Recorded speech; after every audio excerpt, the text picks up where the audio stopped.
Je vais vous parler avec beaucoup d'émotion de ce fameux château Beauséjour Bécot. À savoir, le château Beauséjour Bécot est une propriété familiale de la famille Bécot elle-même. Et le château est idéalement situé sur le plateau calcaire de Saint-Émilion. Ils ont environ une vingtaine d'hectares, à peine un petit peu moins, et en grande majorité de merlot. Et ce fameux, on peut dire, il fait partie des premiers grands crus classés B de Saint-Émilion. C'était déjà très grand à l'époque, mais il faut savoir que depuis ces derniers millésimes, ils ont encore augmenté la qualité des vins. Et il y a une explication. Leurs méthodes de vinification et les politiques d'élevage ont largement évolué ces dernières années.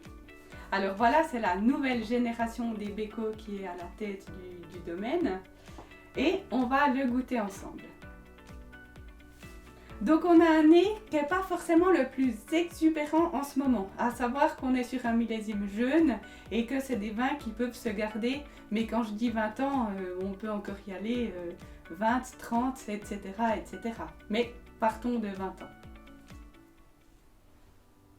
Et là, on sent vraiment toute la profondeur. Et on a presque l'impression de voir le plateau calcaire à travers le nez du vin.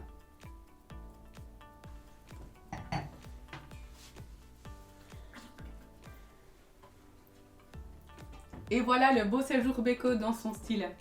D'une densité, c'est vraiment remarquable. C'est harmonieux, on a un fin boisé, on a des tanins qui sont présents, mais d'une qualité irréprochable. Waouh! C'est donc un vin qui va accompagner des viandes rouges, pourquoi pas même de l'agneau, pourquoi pas des chasses. Mais alors moi je le vois typiquement avec une côte de bœuf.